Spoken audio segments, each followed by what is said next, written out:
अस्सलाम वालेकुम। बिहाली मदद हक़ मौजूद। नमस्ते। अलमंज़र जो स्पॉट आहे ही दरिया असांजी विरासत, ही वरसो असांजो। सो ही मैसेज जेको आहे उहो सिर्फ़ु मलाहनि, मीराणनि, मीरबरनि, अमीरबरनि, जेके बि 2 करोड़ हिते मलाह आहियो, मीराणी आहियो, मीरबर आहियो, 7 करोड़नि में 2 करोड़ त मीरबर मलाह थींदा सॼी सिंध में। ऐं उन्हनि खे गैरत न आहे जो दरिया ते अॻु में ई धारा लॻा पिया आहिनि, पाणी असांखे मिले कोन थो। हाणे 6 किनाल था जेको निकिरनि त साईं रखियो मीराणी किथे आहे, सिंध मलाह फोरम किथे आहे, अमीरुल बहर एसोसिएशन किथे आहे, मीराणियुनि जा इतिहाद किथे आहिनि।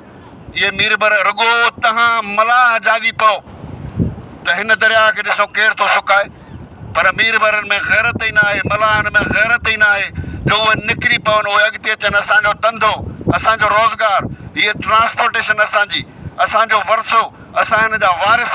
हुन जे बावजूदि जेके मीरबर, मलाह, मीराणी, मोहाणा इहे सभु निंड पिया आहिनि। हुननि खे रुगो पंहिंजी पाचा पट लॻी पई आहे। असांजे सॼे सिंध जे ठीकनि ते वॾेरनि ते जागीरदारनि जो कब्ज़ो आहे। को बि जागे नथो। हाणे पाणीअ ते जेको असांजी जेका असांजी मीरास आहे, उन ते बि जेकॾहिं मलाह, मोहाणा, मीराणी न जागंदा त पोइ केरु जागंदो बाक़ी। उनजे करे सॼी सिंध जे मलाहनि खे, मीराणियुनि खे, मीरबरनि खे अॼु अलमंज़र तां, हिन दरिया जे कप तां, हिन पाणीअ तां इहो गैरत जाॻाइण जी कोशिशि थो कयां त 31 डिसंबर ते सॼी सिंध में जिथे बि पतन आहिनि, हज़ारनि जे तादाद में मलाह ॿेड़ियुनि ते लही पओ दरिया में। ऐं इहा ई डिमांड कयो त असांजे किलाननि खे धाड़ो हणंदो त पोइ जे सम्झो था, पोइ ॾिसो केरु थो असांजो पाणी चोराए, कीअं था केनाल निकिरनि। उनजे करे मलाहनि खे गैरत ॾियण जे लाइ अॼु मां अलमंज़र ते आयो आहियां। ॿियो इहो त हीअ जेके मुहाजिर आहिनि, जेके उर्दू था ॻाल्हाइनि, चाहे दरिया जो पाणी सुकंदो त तव्हां कराची में वेही पाणी पीअंदव? तव्हांखे शर्म न आहे जो सिंध जे ओरिजिनल मसइलनि ते, पाणी जेको ज़िंदगी आहे, जेका सवाइ इंसान रही नथो सघे, तव्हां कराचीअ में रही छा सम्झो था त दरिया सुकंदो त असांखे पाणी मिलंदो?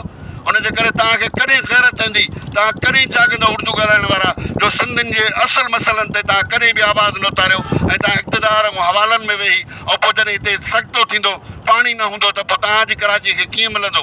ॿियो इहो हैदराबाद जी सिविल सोसाइटीअ खे मां गुज़ारिश थो कयां, हैदराबाद जी सिविल सोसाइटीअ खे मां गुज़ारिश थो कयां त महिरबानी करे हिते लखनि जे तादाद में 31 तारीख़ इन ई स्लोगन सां अचो त महिरबानी करे असांजे किनाल, असांजे सिंधू दरिया ते को किनाल न निकिरंदो। ऐं इन ई स्लोगन ते लखनि जे तादाद में हिन स्पॉट ते गॾु थियो त ॾिसो कीअं नथो असांजो मैसेज वञे। उनजे करे मलाह, मुहाजिर ऐं हैदराबाद जी सिविल सोसाइटी महिरबानी करे 31 तारीख़ ते हिते लखनि जे तादाद में अची हिन खे दुआऊं बि ॾियो, हिन सां प्यार बि कयो, हिन में गुल बि ॾियो ऐं इहो बि मुतालबो कयो त असांजे सिंधू दरिया ते जेकॾहिं धाड़ो लॻंदो त पोइ असां न छॾींदासीं कंहिंखे बि। छाकाणि जो असांजो रिज़्क़, असांजी ज़िंदगी, असांजो पाणी, असांजो जेको आहे जीअण सभु कुझु सिंधू दरिया आहे। महिरबानी। Thank you very much. Almanzar खां।